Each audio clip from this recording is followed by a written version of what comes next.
Est-ce que l'US30 va sell? Il faut que l'US30 sell, comme en 2023 et en 2024 au mois d'août. Franchement, 2023-2024, je crois que c'est là où j'ai le plus saigné, au mois d'août bien sûr, c'est là où j'ai le plus saigné l'US30. l'US30 et qui est le Dow Jones. Là, on est dans une zone de prix où le prix s'est retourné plusieurs fois dans cette zone de prix, dans cette zone de résistance qui a déjà été éprouvée 3 fois en daily. Donc il y a deux scénarios, soit le prix casse cette zone de résistance en D1 et on va chercher les plus hauts au niveau des extensions de Fibonacci, ou soit le prix ne casse pas cette zone, cette putain de zone de résistance en daily, et là on peut avoir un putain de scénario en sell avec un épaule tête épaule en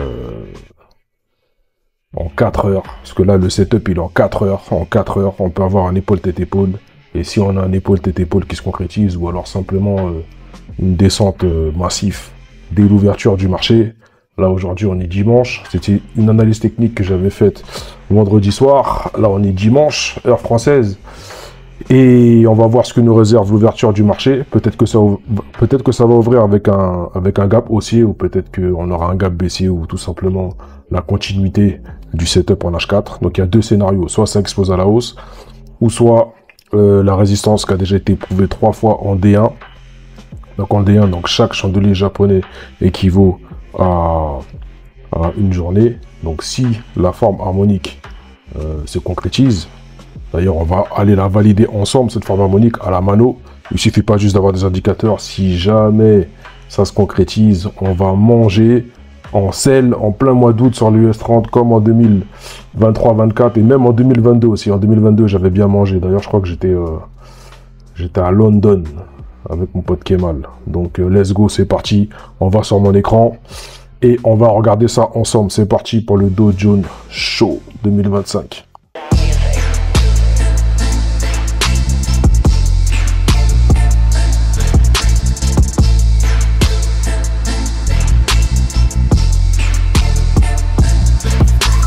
Nous revoilà, c'est le Dow Jones Show et qui est US30. Mais qu'est-ce qui se putain de passe? Comme disait Mr. Wynock, qu'est-ce qui se motherfuck passe en H4 sur l'US30 et qui est le Dow Jones. Donc là on est en H4. D'ailleurs, on va revenir sur le graphique en D1 et on va voir qu'il y a une grande zone de résistance.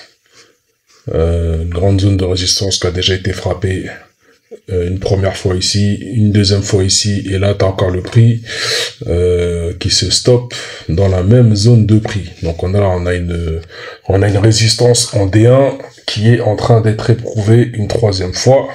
Donc est-ce que le prix va casser cette zone de résistance, ou est-ce que en H4 on aura cette forme harmonique bat?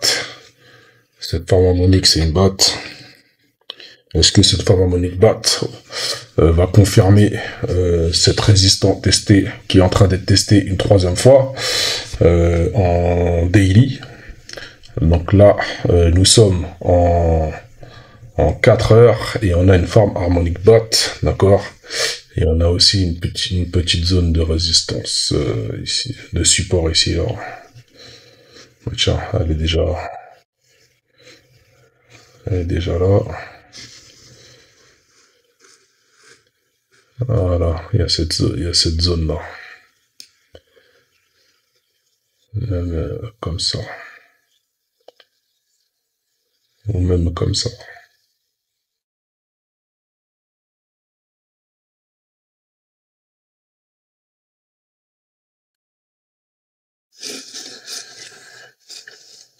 Alors, là, on va valider, on va essayer de voir si on peut valider le point B, C et D de cette forme harmonique sharp qui arrive sur un rebond de cette zone de prix sur cette zone de support, d'accord.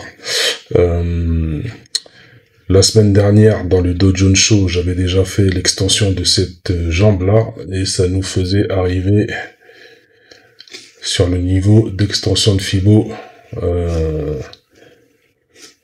entre le 168 et le 141. Pourquoi j'arrive pas à te... Voilà. Voilà. Donc, je crois qu'on était ici lorsque j'avais fait le retour du Dow Jones Show, et le prix est parti comme je l'avais dit. Dans cette reprise du Dow Jones Show, que le prix allait se stopper dans cette zone d'extension de Fibo, 127.2, 141.1 et le 168 et le 1.168. Et c'est ce qui s'est passé. Ok, donc là on a le prix là qui est en train de se retourner dans cette zone de résistance et zone d'extension de Fibo. Ok. Là on a le prix. Peut-être qu'il est en train de faire un épaule tête épaule, épaule tête épaule. Il n'y a pas encore la deuxième épaule qui est en train de se faire, ou peut-être que les moving average vont renvoyer un peu plus haut le prix. Ok, donc il faudrait que le prix casse cette zone de résistance déjà éprouvée 3 fois en daily. Ok, si je fais si je fais l'extension de Fibo de cette jambe, ça me ramène où?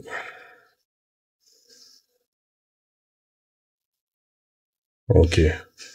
Donc si le prix casse cette zone de résistance qui a déjà été touchée 3 fois en daily, le prix pourra aller jusque là. Donc ça c'est un des scénarios possibles. Mais il y a un autre scénario que j'aimerais bien qu'il se déroule, c'est le sell en H4 avec un épaule tête épaule sur le point D de cette forme harmonique BAT. Ok, donc on va les vérifier de suite. D'ailleurs, avant de vérifier les points B, C, D, donc là j'ai bien ma trendline haussière en H4, mais j'ai aussi ma trendline en daily, que je vais tracer en daily. Voilà, j'ai aussi ma trendline qui part de là, tac. Donc tu vois mon graphique là, quand je vais sur les plus grands time frames, bah, ça te montre toutes les analyses techniques que je fais, et tu vois, je fais tout le temps des formes harmoniques, et à chaque fois je rentre dans la kill zone et je performe comme pas possible. Alors je reviens en H4, tac. Donc j'ai deux trendlines, j'ai celle-ci là, j'ai celle-ci en D1 et puis j'ai celle-là en H4. Ok, c'est pour déterminer mes prochains obstacles dus à la trendline haussière. Ok, donc dans une forme harmonique BAT, pour vérifier le point B, on prend des retracements de Fibonacci, voilà, et on va X to the A, d'accord, la first leg, et moi je dois regarder si les prix se retournent entre le retracement de Fibo, 38.2 et 50. Donc moi le prix se retourne sur il se retourne sur le 61.8. Donc tu vois, ce n'est pas une BAT. Ce n'est pas une BAT. Déjà, supprime. Parce que la BAT, on doit être vérifiée entre le niveau 38.2 et 50. Et là, c'était sur le 61.8. Donc là déjà, on n'est pas sur une BAT, mais le prix est sur le 61.8.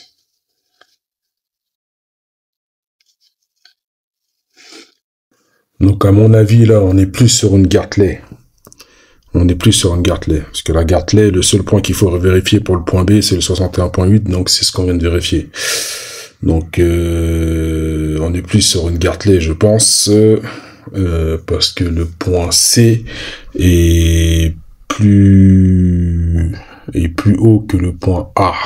Et en général, quand le point B se retourne sur le 61.8 et que le point C il est plus haut que le point A, on est plus vers une Getterley. Donc maintenant qu'on a vérifié le point B, on va vérifier le point C. Tu vois, comme quoi il faut toujours vérifier à la mano, même si ton indicateur te montre une forme harmonique, toi tu dois aller vérifier à la mano. C'est quand tu vérifies à la mano, ce que je suis en train de faire, ben, tu t'aperçois que c'est l'inverse. Tu vois, là je suis en train de vérifier avec toi en live on direct. Alors, pour vérifier le point C dans une forme harmonique Getterley, on va prendre les retracements de Fibonacci et on va aller du point A vers le point B et on va vérifier si le prix se retourne entre la plage de retracement de Fibo 38.2 et 88.6. Donc moi le 38.2 il est là et le 88.6 il est là et j'ai mon point B qui se retourne sur le 61.8, donc on est good pour le point B.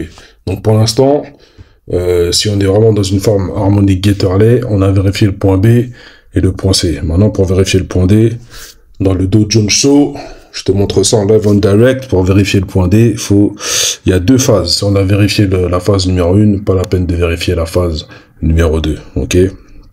Donc phase numéro 1, pour vérifier le point D dans une forme harmonique Getterley, que tous les traders mythos ne savent pas faire, il faut utiliser les extensions de Fibo en allant du point A vers le point B.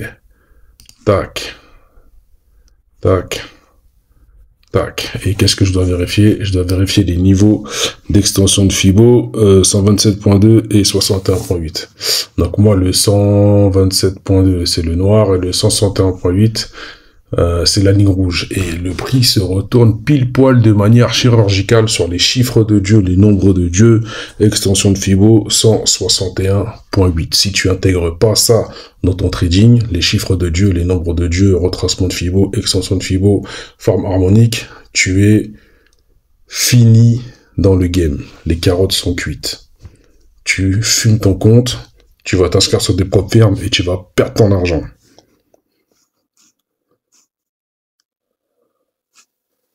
Alors maintenant, on a validé le point B, C et D. Donc vu que j'ai vérifié la phase numéro 1, c'est pas la peine de vérifier la phase numéro 2, quoique je peux le faire quand même. La phase numéro 2 pour vérifier le point D dans une forme harmonique Getterley, il s'agit de prendre les retracements de Fibo. On va du point X to the A, de first leg. Voilà, et on regarde si le prix se retourne sur le 78.6, il se termine plus haut. Donc, pas la peine de prendre en compte la phase numéro 2, vu qu'on a utilisé la phase, vu qu'on a validé la phase numéro 1 avec l'extension de Fibo de A vers B, avec le prix qui se retourne sur le 1.168. Sur le 161.8. Alors ça c'était une analyse que j'avais déjà faite, c'était vendredi soir, d'accord. Vendredi soir. Alors pourquoi j'ai mis mon stop ici là? En fait j'ai mis mon stop loss par rapport à ce plus haut ici là, par rapport à cette extension de Fibo que j'avais mis ici. Voilà, tant que je suis au-dessus du point D, moi ça me va. Et en fait je voulais me mettre sur mon ancienne analyse sur l'extension de Fibo finale, ok. Sachant que en D1 ici j'avais encore une résistance, mais pour mon money management ça fait trop haut, d'accord, c'est trop haut pour moi, donc j'ai voulu me mettre maximum à ce niveau d'extension de Fibo ici là, de 261.8, d'accord. Alors premier objectif, moi mon scénario c'est celui-ci. Premier objectif là, à cause de cette mèche ici, et la zone de support que l'on a ici là, ok. Deuxième objectif ici, à cause de la moving average, le point B et ce point là aussi, ok. Et ensuite objectif numéro 3. Je peux aussi prendre les retracements de Fibo pour faire mes objectifs, hein, mais là, sur du swing en H4 ou en D1, je vais plutôt me baser sur les niveaux de support et résistance. Ok, TP numéro 3. Voilà. TP numéro 4, à cause d'ici, là. et ici, d'accord. Donc ça, c'est le scénario que j'aimerais bien qu'il fasse, d'accord. Je suis en train de faire une analyse technique, et il y a deux scénarios. Soit le prix, il scelle, d'accord, par rapport à la zone de résistance, par rapport à la forme harmonique Getterley que l'on vient de valider les points B, C et D avec la première phase, ok, forme harmonique Getterley, voilà, avec tous les objectifs que je suis en train de mettre, sachant que j'ai la moving average rouge, d'accord, qui est un premier obstacle, la zone de support, premier obstacle. Là aussi, j'ai une zone de support, d'accord, obstacle, avec la moving average orange et la trendline aussi en H4, c'est un obstacle. Ici, j'ai mon quatrième obstacle qui est le début de la zone de support, ok. Et puis là, j'ai encore un cinquième obstacle, donc qui correspond à mon TP final par rapport à la trendline OCR, ok. Donc le prix, et de toute façon, on le verra tout à l'heure à l'ouverture du marché. Peut-être que ça va ouvrir avec un gros gap, ou peut-être pas du tout. Mais et peut-être que le prix va terminer sa deuxième épaule tête épaule, et poursuivre le sell, ou alors le prix va tenter de faire un plus haut, casser cette résistance qui a déjà été testée 3 fois en D1, et donc dans ce cas-là, aller vers ces niveaux d'extension de Fibo, ok. Mais pour l'instant, je vois plus un sell, mais c'est le marché qui décide. En tout cas, il y a un scénario possible, c'est le sell en H4. Et d'ailleurs, au mois d'août, il y a toujours des sells, des gros sells en H4 ou en D1. Tout le temps. Soit c'est avant le carnaval de Londres, soit c'est pendant le carnaval de Londres. Je sais qu'en 2023 et 2024, on a fait des gros sells avec le Forrest Gump en H4 en D1. C'était un truc de malade. Alors peut-être que le scénario va se reproduire vu que la zone de résistance en D1 est vraiment en train d'être éprouvée, ok. Premier touch, deuxième touch, troisième touch, c'est incroyable. Si ça scelle, on va encore faire beaucoup d'argent. De toute manière, au mois d'août, j'ai toujours eu l'habitude de faire beaucoup d'argent sur le gold et sur l'US 30 et le Dow Jones. Alors, t'as vu par rapport à l'épisode précédent de Dow Jones Show, la semaine dernière, donc je t'avais dit que le prix allait ranger vers cette zone de prix d'extension de Fibo, d'accord, 127.2, 161.8 ou le 141.4, d'accord, rouge, vert, noir. Voilà, c'est la zone d'extension de Fibo de cette jambe, ok. Et comme tu peux le constater, le prix s'arrête de manière chirurgicale dans cette zone de prix. Idem pour le NAS. T'as vu, le NAS, il a carrément fait un morning doji star avec la mèche qui touche pile poil le 127.2. Ok. Donc c'est l'extension de cette jambe aussi. Et encore une fois, tu peux pas faire le mytho.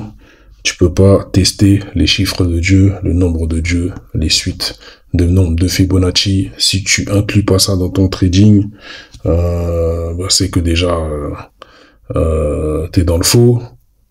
Si ton coach le mytho, il maîtrise pas les extensions de Fibo, les retracements de Fibo et les formes harmoniques, c'est un mytho et tu te fais bananer. Donc inclus ça dans ton trading, extension de Fibo, retracement de Fibo, fais toujours des extensions de Fibo de tes legs et de tes jambes pour voir où est-ce que potentiellement il y aura un retournement de marché ou une zone de ranging. Ok, et là c'est ce que je t'ai démontré sur le NAS, sur le SP500 et sur le US 30 et le Dow Jones. Hey hey hey, si tu veux savoir quelle est la liaison entre le prix de la cotation de la brique de jus d'orange et l'or, télécharge cet e-book et tu pourras décoder l'illusion financière, tu pourras décrypter la finance de l'ombre pour trader le gold. Dans l'analyse fondamentale pour trader le gold, il y a 10 stratégies codées qu'il faut absolument avoir dans la poche pour trader le gold. C'est pour nous casser, mais peut-être la savent, nous qu'a cassé, déjà à point, nous force nos mêmes, nous le fait nous dormir, mais nous était tout but, vite que qu'a clairé.